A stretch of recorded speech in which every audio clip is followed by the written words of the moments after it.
I just can't see you in a cowboy boots and cowboy hats. Are you that kind of guy? I'm not a cowboy boots and a cowboy hat, but there's nothing wrong with a little Chattahoochee. No, there is never anything wrong with a little Chattahoochee. That is for sure. Oh my goodness. Welcome back to Geoholics. Welcome back. It has been a minute. We are back in studio. Dude, I was just telling our guests before you got here casually late that it's probably been like a month before since we've recorded in studio. At least it seems like it. I know. It at least it feels like it. So much happening. Lots of travels. But anyways, this is episode 267. 267. 200 right along. 67. Yeah. Crazy. And you know what? I mean, as far as like statistics and analytics go and stuff like that, we are surpassing many milestones. We did. We surpassed a milestone we skip right over 300,000 downloads. 300,000 downloads. Yes, that is audio only, not counting any video or anything social. 300 episodes. 300 episodes. Or episodes released. Which includes conferences and everything else. Yeah. So cool stuff happening. Yeah. Everything's aligning really nicely. Yeah, I was looking at the numbers and I was like, man, we got to do something for 300,000. And then I looked again and it was 305,000. Like we just flew by it. Don't blink. Yeah, I know, right? Don't blink. Oh my gosh, so much happening here lately. I was very fortunate to have attended the Women's Surveyor Summit. I think it was last week in Las Vegas. And I got to tell you, we are very blessed and fortunate to get invited to a lot of really cool conferences and events and that type thing. And I got to be honest with you. First of all, I missed you. I missed being there. Yeah. Second of all, it was probably one of the top 5 events that I've been a part of. Really? So well done. Is it just because there was a whole lot of females and just you there? That might have had something to do with it. Okay. It wasn't just me, though. Trent Keenan was there as well. Well, that doesn't... So we were the only two... that doesn't help you at all. No, it doesn't help me.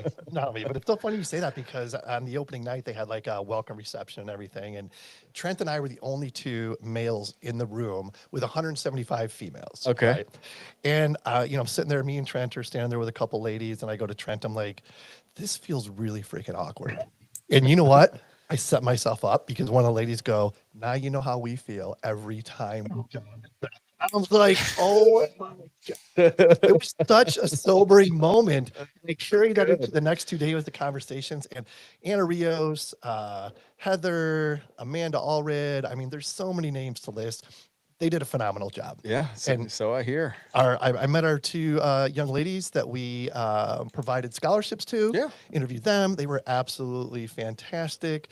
And you know what? I already am looking forward to next year. Next year it's in San Diego, buddy. Oh. What do they say? In. But there may be a conflict, depending on the dates. It might be when we're in Munich. Oof. San Diego, Munich. We need to talk to Anna about that. Yeah, we got to. Yeah, we have to do that for sure. Other than that, little did you know, I don't think you knew, I facilitated a conference or a panel. I'm sorry. Okay. For the Geospatial Next online conference. It was in the Middle East. Oh yeah, I did know. Yeah, based in Abu Dhabi.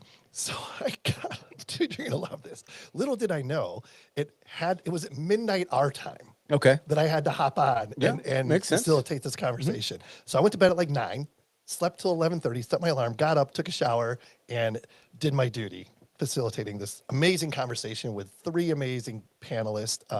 Did you record it? No. That was on their end. I'm sure they recorded it. Sure. Anyways, that was cool. And of course, next week we'll be at Trimble Dimensions. And in 4 days. Have you seen all that is lined up for us? Yes.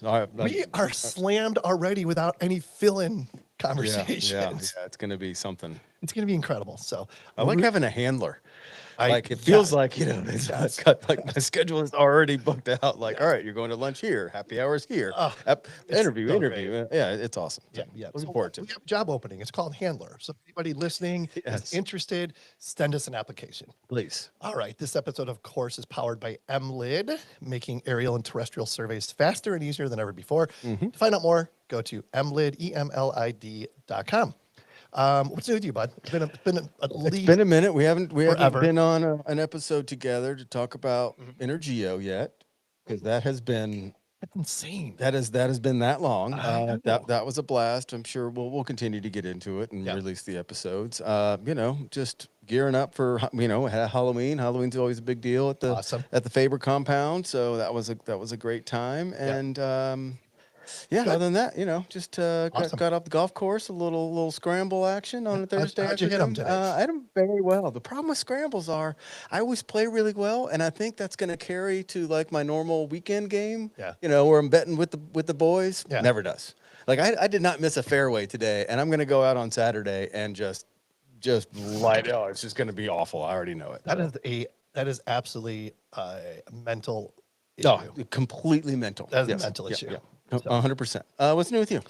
Not a ton. I think I've mentioned it before. Both my daughters are now married. Double grandpa. Both of them are pregnant. Yep. Both of them are sending me pictures of sonograms. Yep. So there is a lot happening. One's having a boy, one's having a girl. So that's been a lot of focus of late. Nice. Really, really exciting stuff. And other than that, life is good. No complaints whatsoever. Good. Nice. Yeah. Tell us about that opening number.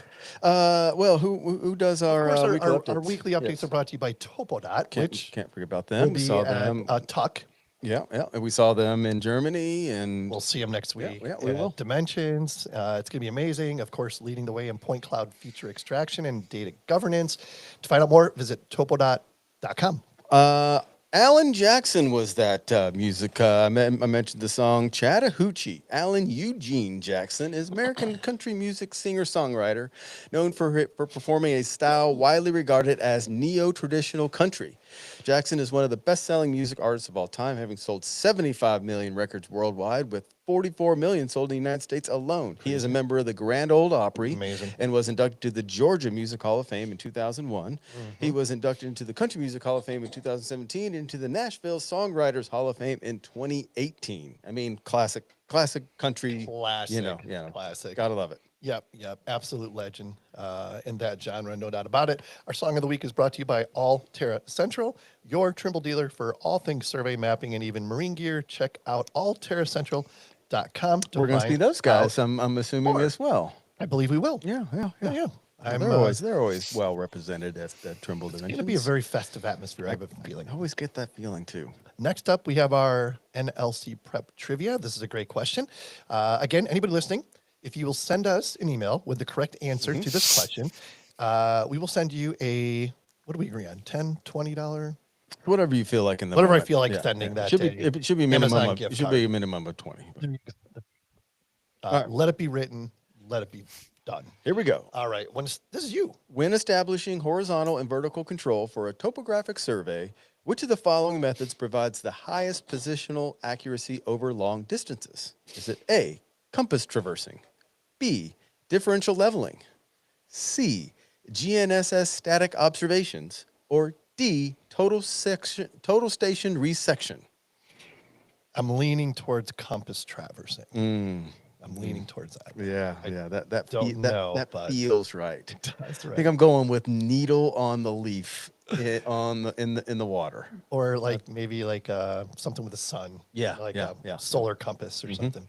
All right. To pass your surveying exams the first time, visit nlcprep.com. They of course offer targeted practice and expert guidance designed for surveyors by surveyors. Hey, can we get our guest in here? Let's get our guest in here. Our great idea. This week is brought to you by David Evans. None other than David Evans. None other than. To find out more about the DEA difference, pretty exciting stuff, visit DEAINC.com. Our guest this week, super excited to have this conversation, is Dylan Harp. A little bit about Dylan. Born in Fort Worth, Texas, on Carswell Air Force Base. He attended, what did he attend? He achieved his bachelor's degree in industrial technology with an emphasis on surveying and mapping at University of Texas, Tyler. His current position is Director of Survey Operations for Energy and Power Development at Manhard and Atwell Companies. His passion, and I love this, his faith in Jesus and being a servant leader. Ooh, Dylan, welcome servant to leaders. the Geoholics. Thanks so much for being here. Thanks, guys. Appreciate you guys having me. Absolutely. Very excited to have this conversation. Let's find out a little bit more about Dylan before we get into the meat of the matter, right? Sure. So you're born on an Air Force base. Did growing up around a military environment shape your discipline or work ethic in any way? Very curious about this one. Yeah, that's actually a good question because honestly, I was born on a Fort Worth, on the Air Force base in Fort Worth, but within 2 years, my dad was had done his 4 years of duty and was out, and so the memory There you of go. the Air Force base was not much of any, but I mean, it definitely left an impression in my dad. And Uh-huh. my dad, I mean, I grew up very disciplined under my dad. And um, so, yeah, I mean, it definitely had its impact, but not so much living on base. Hmm. About 2 years old, we moved off base and we hightailed and we moved to West Texas out to Lubbock. So Out to Lubbock. All right. Awesome. Now, remind me, was your dad a surveyor? he is a He is still surveyor. a So surveyor. Okay. Yep. he is. He's the one that stumbled into it. So he got out of the military, or he got out of the military. He was looking for a job, and if I recall it right, one of his twin brothers sent him a newspaper article and circled surveyor as a potential job, and he went for it. And he had these aspirations. He was going to use his military bill and go to school, and he did all this. And he went to school, got his math major, and he was going to use it to be a teacher of all things. Okay. And the math major ended up doing him right for surveying too. And he ended up getting back into surveying. He wasn't into the teaching thing after, with all the stuff that goes behind the scenes in the school districts and stuff. He was not about that. And so, yeah, Sure. he got back into surveying. And he had his So own company? he did not. He worked at. There's a company out there in Lubbock. It's Lubbock famous, but it's Okay. Hugo Reed and Associates out there, and he worked out there for a few years, and then he's been working in the Metroplex at the same company for 30 years now, probably. Wow. Good for him. So, So what was your hmm introduction to surveying then? I mean, ever since I can remember, with my dad surveying, he worked out in the field out in Lubbock, and so I'd go to the field with him on occasion. He carried a plumb bob in his truck, and I remember just I'd play with a plumb bob to and from school or whatnot. So I mean, just being around it constantly, hearing him talking about it. He played company softball with those guys, so I was always around surveyors at the softball fields and you name it. So yeah. He he liked taking me to the field some too, look for corners, do some of that fun stuff. So Yeah. yeah, been around it for a long time. Yeah. So with your degree, did you know you wanted to be a surveyor when you set out to go to college, or how did that all shake out? Yeah, that's a really interesting question because I did. When you do your into like high school yearbook, and everybody says what they want to be when they grow up and what they're going to do when they graduate, and 98% don't do anything that they write. I Mhm. literally wrote, I'm going to go to TJC, get my associate's degree in surveying, get my bachelor's degree, and get registered right after, and did exactly that. But what led to that, my dad never really like came home and said, I think you should be a surveyor, nothing like that. I was always a math nerd, uh, and was in love with math, and of course liked the idea of surveying because I really like the outdoors and stuff. But the oddest thing was I was kind of struggling what to do. I thought maybe I should go to the military, or maybe I should uh, be an engineer or do XYZ. And I was trying to think about it, and my grandmother, out of all things, comes in and's like, she made me and a bunch of my cousins and whatnot take an aptitude test. And it was this weird aptitude test. It had nothing to do with anything. You're moving shapes around and all this kind of weird stuff. And you get the results back. And I think I got the results back a couple weeks later. And the number one thing that came back was surveying. Wow. And That's crazy. that kind of cemented it for me. I went to my dad and I was like, hey, what do you do again?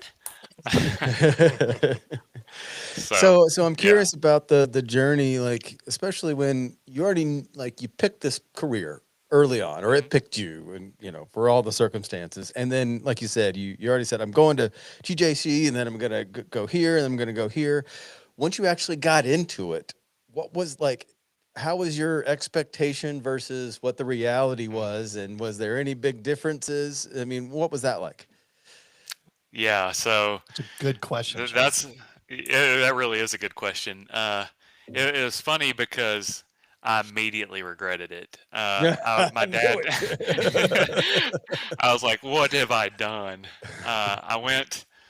My dad had me intern at his company, and the first thing I ended up doing was a bunch of construction staking, and they were in this particular one, it was just pounding hubs one day. Then we'd be setting iron rods. He was doing a bunch of single family residential, Mm. setting iron rods on an entire subdivision. And me not knowing the different avenues of surveying, I was like, I just I signed up for a career to hammer irons and hubs in the Mm. ground all day. I was like, what have I done?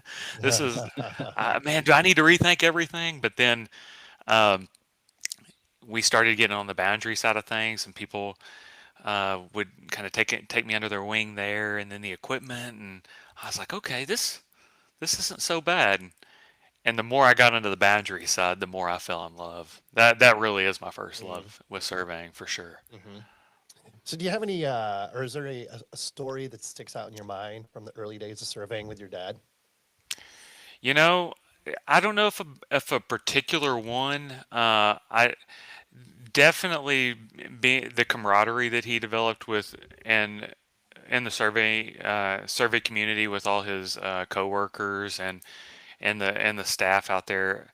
I love surveyors. You know, they're a different breed for sure in a lot of respects, but a great group of people. But going out to the field for sure on a few occasions, there were a couple occasions where we looked for some property corners that really stuck out, and that was always that was always Yeah. good. Yeah. So Those are yeah, always the best stories. Hmm. What do you think oh about that yeah, comment? You just love surveyors. They're the best people. I knew that was coming. Yeah. Yeah. Yeah. Well, What would you of yeah. like to course, add, just Sean? because his entire family is, or not entire family, but he grew up into it. He doesn't have a choice. He has to like He has to surveyors. like them. Yeah. I see what you're saying. Yeah, I mean, if they were engineers, I probably, I don't know, if it ended the same. So, See, There you go. exactly. There you Ended the go. same. Yep, yep, yep. So you kind of plotted out this course, right? Like you finish your schooling and get your degree and get your license. Is it true that you were licensed at 23? so I think I did the math again. It's 24. I was 24 years old when I got Okay. it. Uh, In um, Texas? I got it in Is that your Texas. okay? That was my first one. And funny enough, to circle back, me and my dad got it on the same test. Oh, So, that's Oh my great. God. Well, that's why, it's yeah, because you had a study buddy. That is yeah. awesome. I'm pretty sure he cheated off me, but Yeah. he it's weird too because my name is actually I go by my middle name Dylan, but my first Okay. name's Mark, and my dad's name's Mark, so it was Oh, geez. Mark Harp, and yeah, we both Yeah, passed the same something exam. sounds shady about that whole thing. I know, That right? is awesome. What was that like So going through like the process at the same time as your dad? Like, was he really knowledgeable about like the real life stuff, and then you knew all the book stuff because you were fresh out of school? Like, Mm, what was that like? you know that's a fair assessment for sure. He definitely had a lot of experience in surveying real world application. I had some because I worked full time Sure. going through school as well, mm. but 4 years compared to however many he had at the time. I will say during that few months of studying, we didn't get along very well because he felt the pressure I'm sure. and This is just and he another did test for you, right? it. And I remember after we took the test, I was nervous about the results, and he didn't even want to hear about my test experience. Like he didn't want to hear it. He's like, "You think Yeah. you have pressure on this test to pass?" He's like, "I have way more." So, So is it safe to so assume you guys both passed? we both passed. We both Nice. Okay, passed. okay, Oh good. my Good. God, Okay. that would have been really awkward. Yeah, really would My have. so my wife was hounding the state board and calling them. Do you know if they if my husband passed yet? My husband, Oh my and God. they're like, what's his That name? is And he's funny. like, it's like Harp, and he's like, Oh geez. is it Mark Harp? And she's Is like, it Mark or is it well, Mark? it's Mark. Yeah, and she's like, oh, who cares? They both passed. So yeah, we found out on that call. That's Oh my cool. gosh. I just Yeah. picture this, like a question comes up and you go through, like, you open the book and you go through the process, and he's like, "Oh, I know that just because from this," and it's like this Right. combination of like the two different Totally. ways you get to the same answer. Hmm.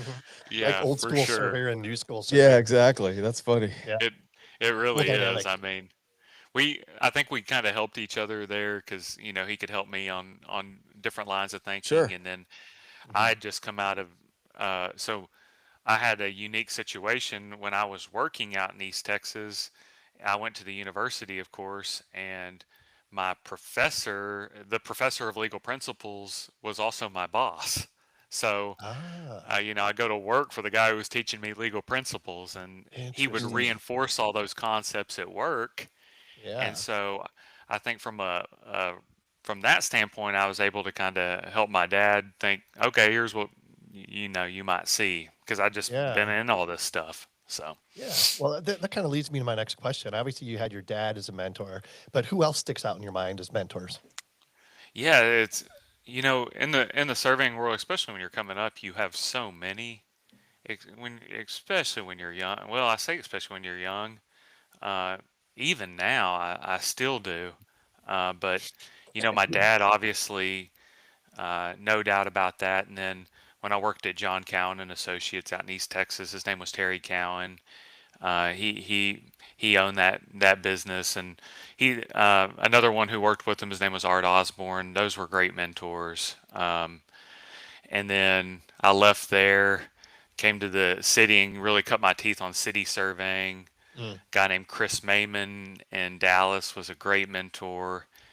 And then here recently, and then I was coming from East Texas. I was this country boy with cinched jeans and plaid shirt and boots, and that's all I wore. And I got to the city, and a guy named Alan Peliquin kind of took me under his wing, and he he taught me how to dress. I think he taught me, oh, Nice. this is what a button down. I even texted him before this podcast. I was like, do I go jacket or no jacket? Like That's he's great. like, no, no. He's like, no jacket, Dylan. Uh, Yeah, yeah, yeah. We're not we're awesome. we're not jacket Your type of Yeah. fashion people. mentor. Yeah. Who knew a So surveyor needed a fashion mentor? no, I mean, he's all seriously a surveyors Actually, fashion are. all mentor. surveyors too.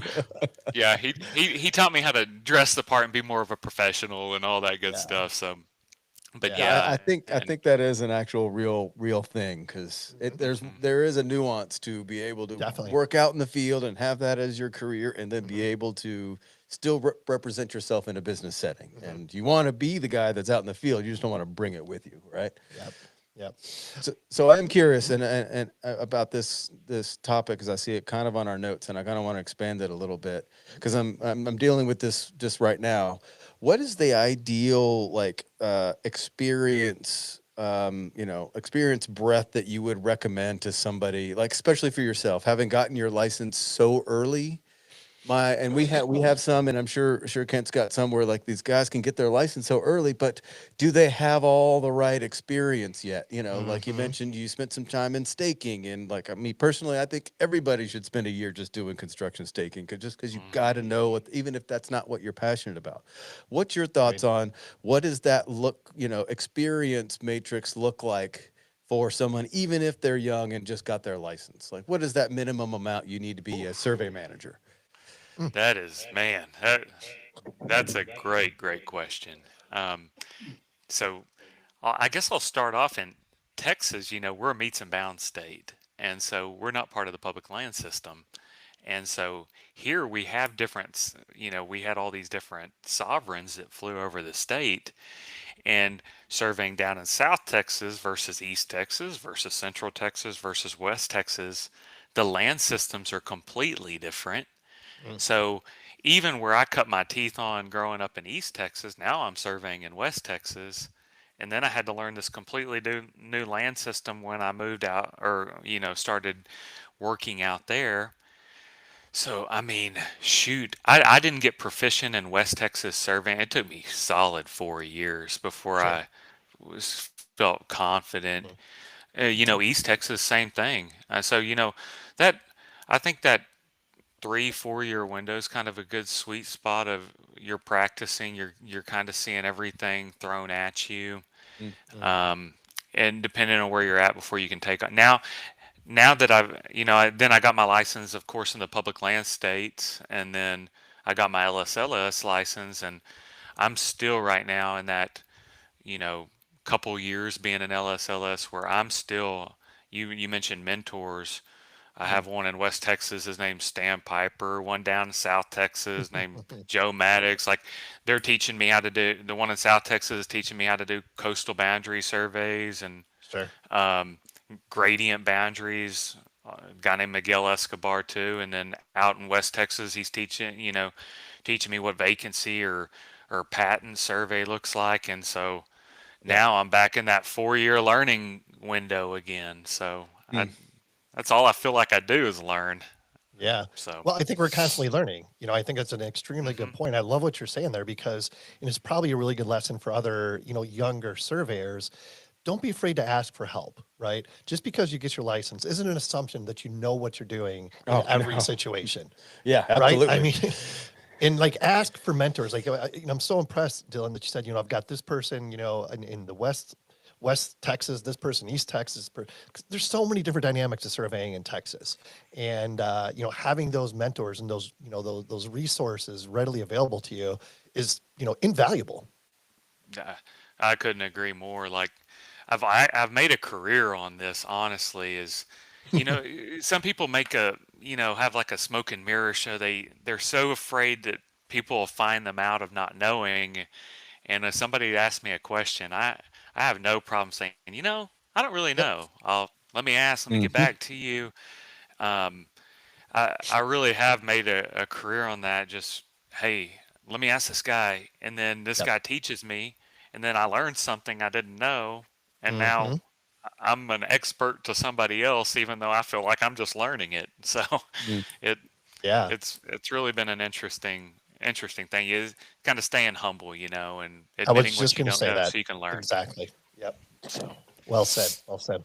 So, you've obviously at a very young age started surveying. You were, on a survey crew out in the field, cutting line through swamps and God only knows what else. And today, you're a director of a successful team. I mean, what are some of the lessons that you learned from your early field days that still guide you in your daily walk today?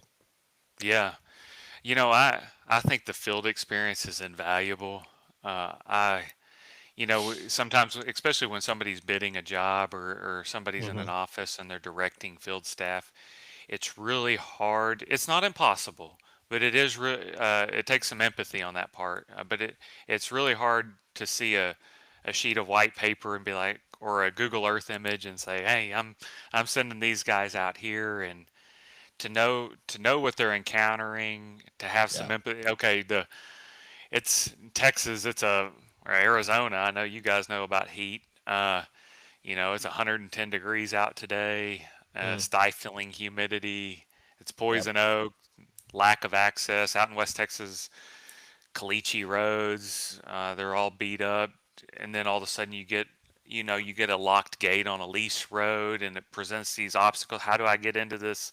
Do I even have permission? I mean, we said we were have permission. What's the gate? You get all these factors that come into this, and I think being in that field, remembering where you came from, that you were doing that once too, and you were having those same questions, and so you're not. Yeah. It makes you more empathetic towards people, and the struggle that they might be going with on a job, and mm, allows you to help them along there, if you will. Sure. So Yeah. Yeah. And be relatable, right? Like you be said. I mean, relatable. Yeah, that's a great word. yeah. Yeah. Yeah, exactly. So No, I couldn't have said it better. That was a great answer to that question. So, what is an LSLS? I'm not even sure what that is. yeah, so it's in Texas. You're a registered professional land surveyor is what a registered surveyor is called. Now Mhm. you can take another test and can become a licensed state land surveyor. And this test is, oh my gosh, it is on steroids hard. Wow. But um, essentially, you can act as an agent of the state. It's kind of being a cadastral surveyor in a Okay. way, like a surveyor for the BLM. It's kind of mirroring that as what the General Land Office of Texas, you the commissioner, you're working as an agent for that office. They have a survey department essentially, and you're using your licensure to. So in Texas, if there's two land systems, there can found to be a vacancy between them. Well, Hmm. an LSLS can survey for a vacancy, and a vacancy here in Texas is really belongs to the permanent school fund. Hmm. And so you're surveying that you can write a set of original field notes from the state to say that somebody can purchase essentially, which is typically the good faith claimant who's occupying it or another applicant nearby. Mm-hmm. Um, and you can survey. There's also a lot of land in Texas that's never been patented, and so I can also survey for patents. Wow. I can do coastal boundary surveys, and then also in Texas, there is a lot of excess acreage, way in excess called for in the original patent, Hmm. and people can elect to purchase the excess from the state. Oftentimes, it's for mineral reasons because the mineral rights will attach to that updated acreage. And so essentially you can do a corrected survey and that will be embedded in the patent essentially as a corrected survey, and all that's filed with the General Land Office. So it's kind of a specialty deal that the state has a relationship with the surveyor in order to conduct this work. Kind of like not completely, but a little bit like a CFED. I was just going to Yeah. say it's almost like a CFEDS at the state level. Yeah, it You know what I so mean? the B it really is like the BLM's trying to work out this relationship with the CFED to even Hmm. they were talking about it in the course at least. I don't know how much of it's materialized, but they're working on it to take on some more of the cadastral duties eventually from my understanding.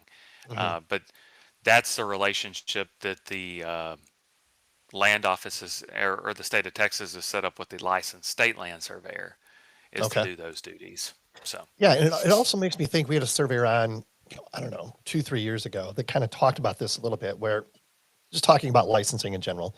And one of the ideas he floated out there was like, maybe we should just have like an LS license, right, which allows you to perform, certain aspects of surveying. Mhm. Then you have like specialized certifications on top of that, like an Alta Mm, certification and whatever, riparian rights certification, all these certifications that you stack on top of your general license. Like that's a specialty. Yeah. Specialty, yeah, yeah, yeah. I mean, it's that, kind of like what you're that's just describing a little bit, Dylan, right?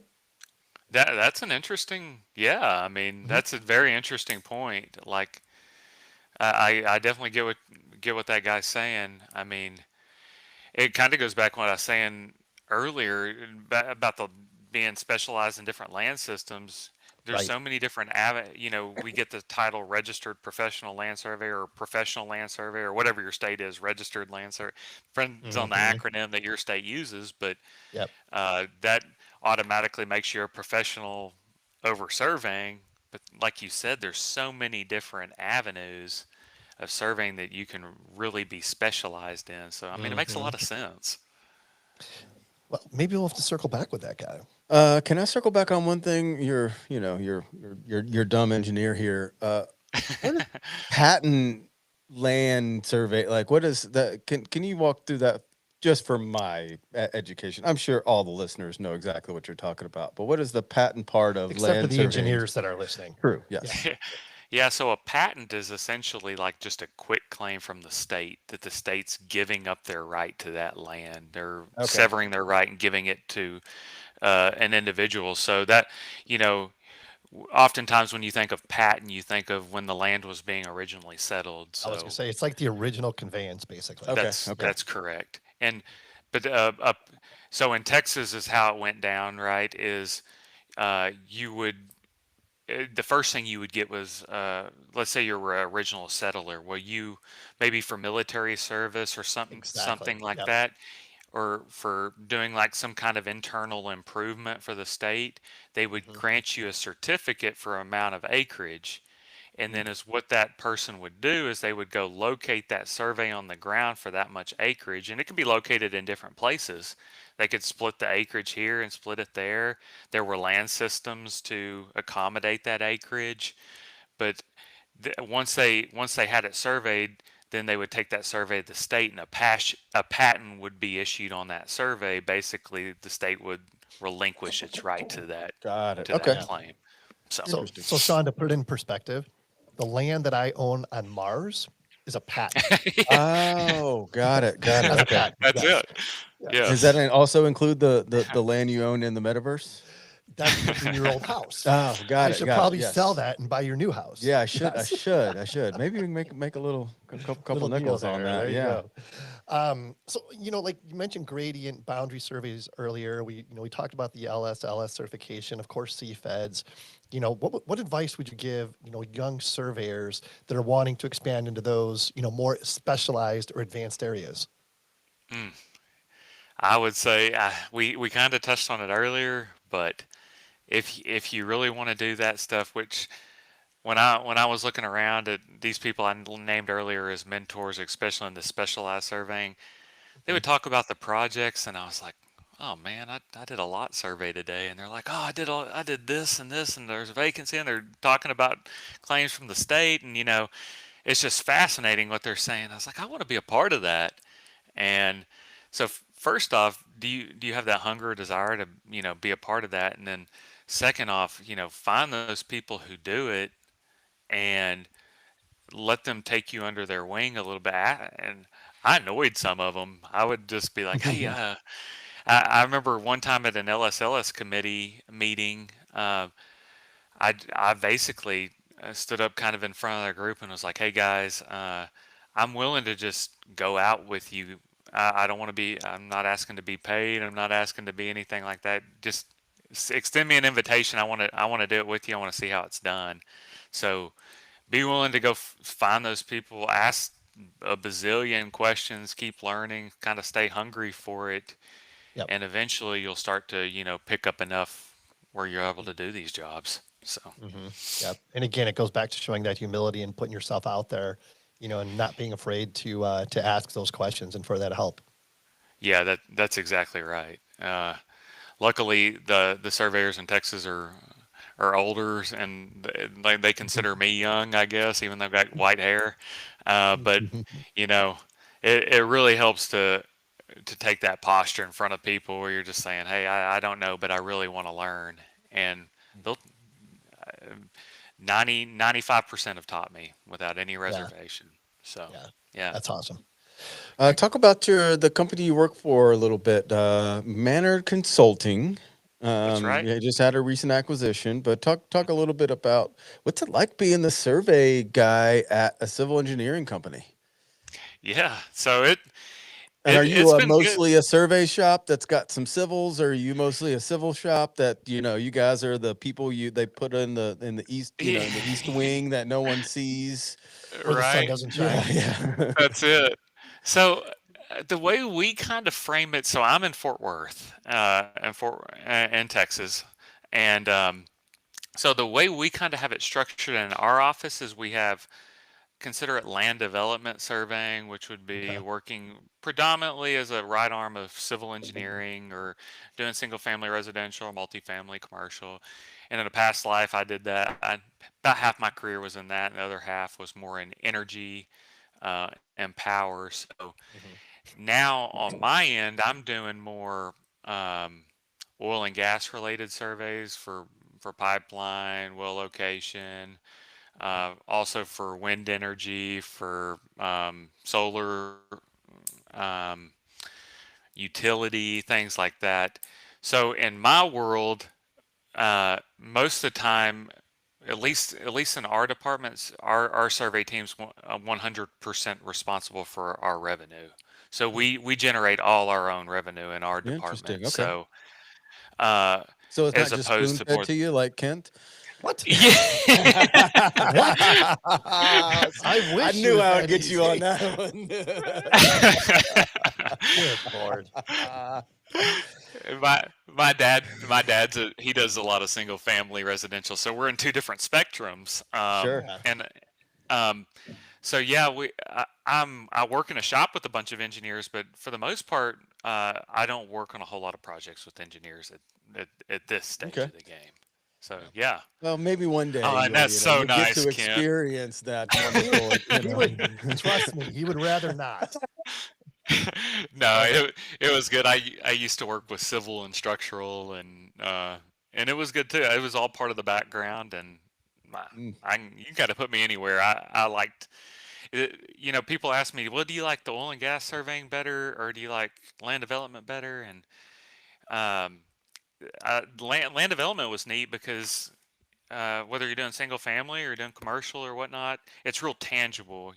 Mm, You you drive in your neighborhood, you see subdivisions being thrown up, you see it built, and you're like, man, I'm responsible for that. I can't tell you how many yeah. times my dad would do that when we were driving around, be like, oh, I surveyed that, and I surveyed that, and I surveyed that, and uh, in the oil and gas world out in West Texas, it's more oil. You're gonna get 1,000 oil wells in the ground. You're like, well, I did that, and Yeah. people mm, have that's polarizing itself, but um, Yeah. the thing I love about surveying out in the oil field is out in West Texas, the land system is so unique. Hmm. Uh, it's my favorite land system to survey in because has the most problems. It is, Hmm. it has crazy problems out there. I couldn't even begin. I could spend 40, I could spend how many 267 podcast episodes going into it. It's so Yeah. crazy, uh, Yeah. but yeah, It's fun though, it's been right? Trying to rewarding. unravel all Oh, that. like I told you, I'm a boundary fiend, so Yeah. doesn't mean I know it all, but it Of just means course. that man, mm.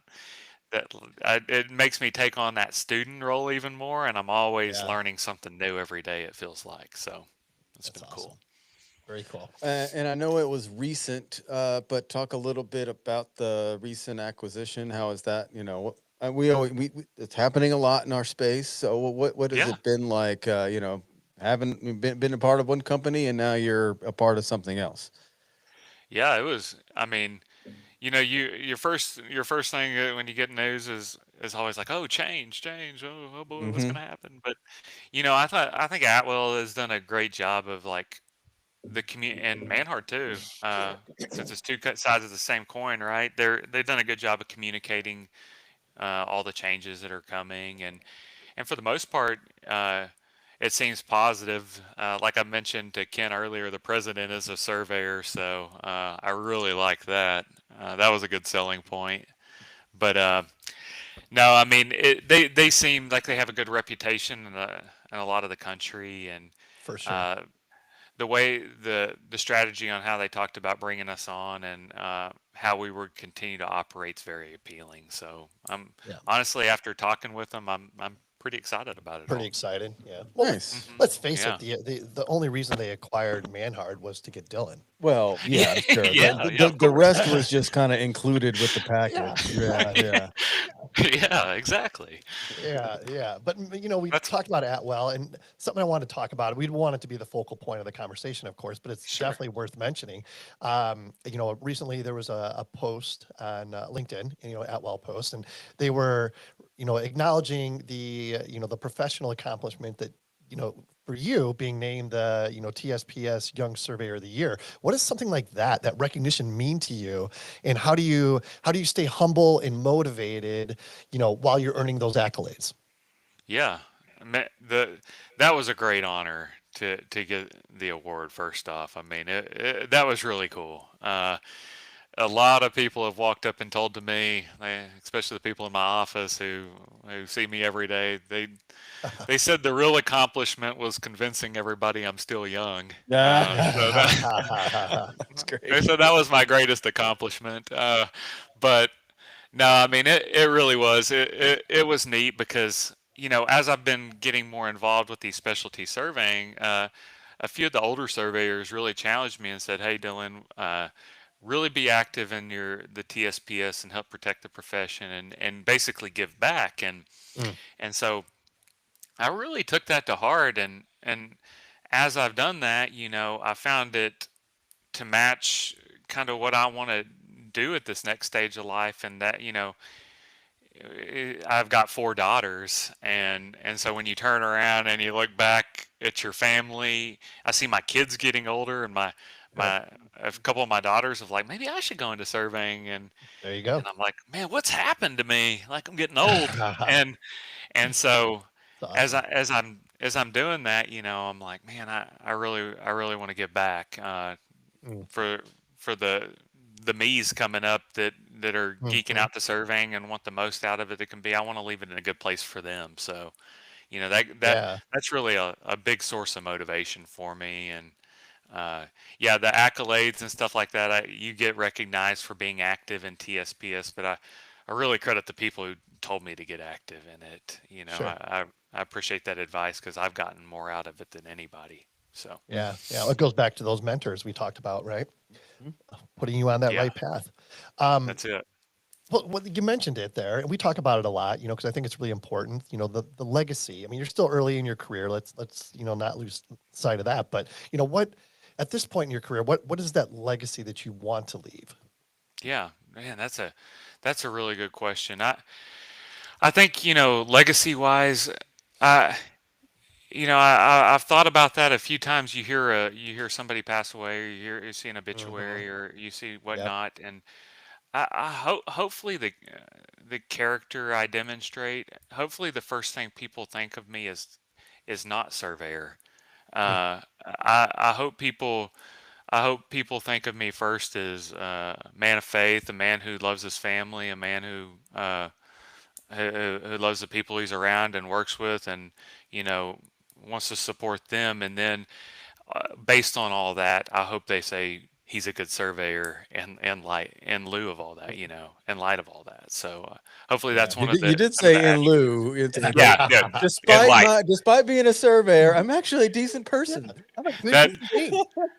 But I fell in that so much. So that's my hope.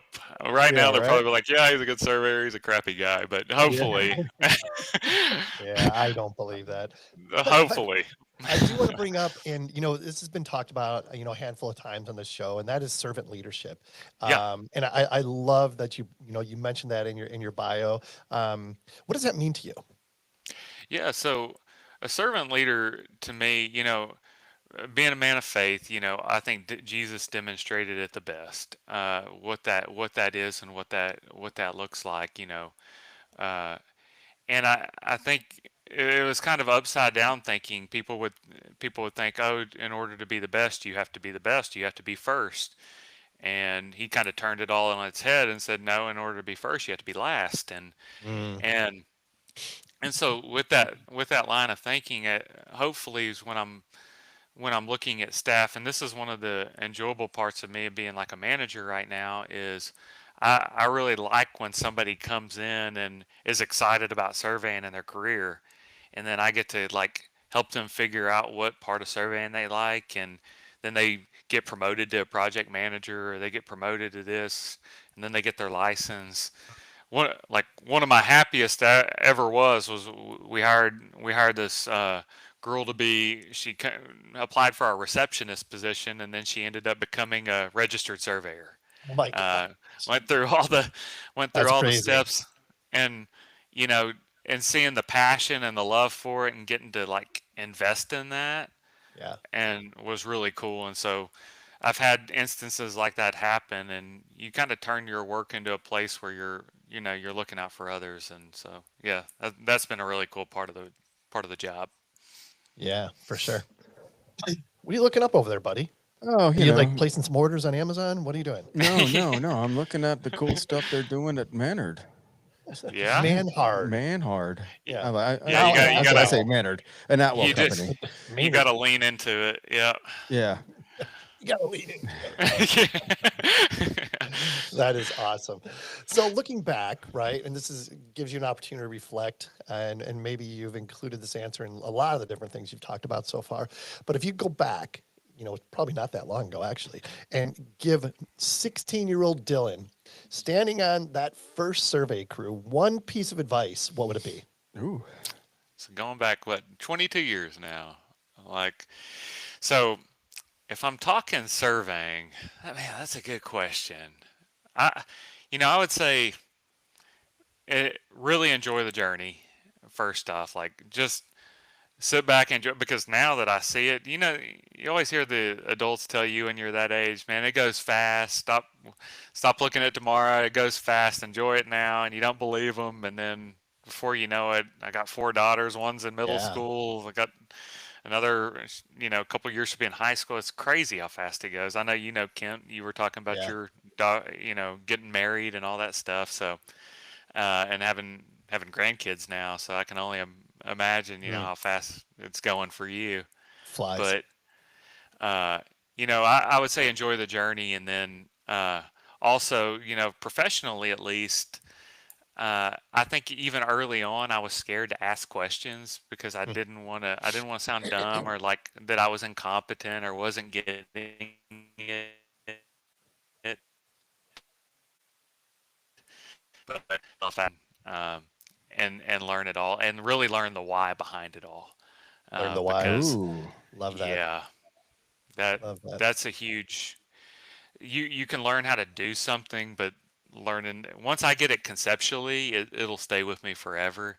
If more than just a simple task that you're doing. Yeah. So Yes, well said, my friend. What else, Sean? You got anything else? No, I'm just curious. You have anything else, Dylan? We didn't talk about something you were hoping to get out there in the space, The podcast verse? in the podcast verse. no, I mean y'all been great and touched on a lot. Yeah, I'm still kind of cutting my teeth and all this. Like I said, I've been kind of more active in our society of surveyors within the past couple years, and and really enjoying that. So I'm doing more speaking and all that stuff, and Hmm. it's funny because uh, when I was in high school, that that that would have terrified me. I was the guy trying to. I would go to the teacher after class at the speech, and I even tried to change my major in college, like change some That's classes funny. in college, because I would not speak in front of people. But for Yeah, some reason, something clicked at some point, and yeah. yeah. So Well, I mean, I think you can, agree with this statement. You gotta allow yourself to get pushed outside your comfort zone. Right. yeah, yeah, and maybe that, as I was kind of talking out loud there, maybe that's something I would tell myself. 16-year-old Dylan was the Dylan who was trying to cancel those classes. Right. Yeah. And so Yeah. maybe I didn't really learn that lesson until about 23, There you go. 22, 23. So, if I tell 16-year-old Dylan, stop being such a baby and, you know, get outside of your comfort zone, That's get great. I over love it. it. I do have two last questions. Yeah. But one, I'm surprised that Kent didn't ask because we've been asking everybody, and we're just trying to get a general pulse of how much are you guys using AI in your space right now, and where do you see that growing? Oh boy. We're using it a lot. Uh, First off, y'all probably have subscriptions to it. I can't even remember the guy who did it online. We bought a subscription to it for the Deed Reader Pro. Oh That yeah, yeah. I basically, just met the guy that yeah, started that. Yeah, and that is just amazing. it's amazing, It and really. I got to share this with you. Wait do you see this? it's amazing, and then we've got people in our office developing similar things in AutoCAD. The, I didn't even know how to draw. Crazy. Like I was trying to draw my first building, and it took me like 8 hours in CAD when I first learned. And these these like gamers coming in who like gamed growing up, they learned CAD in like half a day, and then they're already programming inside of it, um, Insane. and now like you said, AI, like we're I don't know all the ins and outs, but we're basically teaching it things in order to draft our, like, do automation on our plats to do stuff that Yeah. Yeah. typical drafting needs. AI is like doing that for us, and plats are being pre-prepared Mm, just by clicks of buttons now, and it's it's gotten insane. wild. And it's So, getting wilder. Hmm. oh Yeah, my it's so funny you gosh. mentioned the Deed Reader Pro because Hmm. I can't remember the gentleman's name, but Me at neither. the Women's Surveyors Summit, he was there and he Oh, did a okay. presentation on it, Oh, that's awesome. and then he gave me like a little quick demo of it. I was like, holy crap, this is a game changer. Yeah. This is a game changer. I'll Mm. send it to you guys. Yeah, you'll love it. It's incredible. Well, So cool. All right. Mm. Well, that about tracks. But with AI, I think everyone's oh yeah, in that same boat. yep, definitely. Um, uh, Dylan, obviously, really pleasure having you here. We ask one question for every guest, and you're no different. Do you have a mantra that you live by? You know, uh, I was thinking, I was kind of thinking about that, and um, there's a poem that kind of parallels it, but it's "Don't cheat the man in the glass" as the poem, and that's the that's kind of a saying that I would think of, but really my dad, when I was growing up, my dad told me one thing, and it has literally been the litmus test for everything I do. He he said, whatever you're doing, if you can look in the mirror and say I gave it 100%, like I gave it my all, you can live with the results. Mm. And so, whether that's been with my family, or whether that's been faith, whether that's been at work or studying for a licensure or whatnot. Uh, and there's been times where I've had to answer that and say, no, I didn't give it my best. Yeah, there you And, go. Yeah, it goes and, back to that humility, right? And Right. holding yourself accountable. and I don't know why that stuck. He probably doesn't even remember saying it, but man, that just burned into me so hard that Awesome. really, I think deep down psychologically, everything I do goes back to that litmus test. It really does. Yeah, So, yeah. Well, the cool thing is now it's memorialized forever on this It podcast. is. It is yeah, yeah, now. there you It go. is There Yeah, we now go. There never we to go. yeah, go away. Yeah, that's it. yeah. It's forever out there.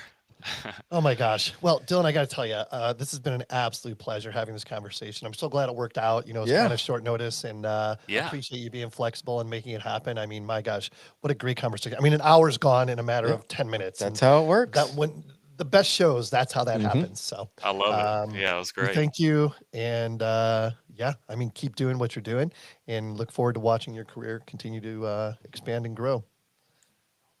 Yeah, thanks, guys. I really appreciate you guys having me on. Absolutely. We'll do it again for sure. All right. Adding value, making Yeah. friends. Check that Check box. both those boxes. If anyone would like to be a guest on a future show, shoot us an email, info@thegeoholics.com. Hmm. Huge thanks to our featured partners, Emlid, Topodot, Altair Central, Hexagon, NLC Prep, David Evans and Associates, and of course, our good friend Trent at Diamondback Land Surveying, who, of course, we couldn't do this without any one of them. Hmm. Alan Jackson, Chattahoochee, available everywhere. Until next time, everyone, some good stuff here. Learn the why, Oh yeah. be a servant leader, get involved. Don't be afraid to ask questions. Give it your all, and you can live with the results. Love it. Love that. Most importantly, as always, be safe and healthy.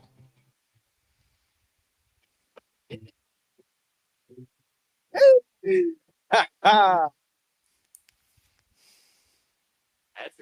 That's right. Yeah. That's great.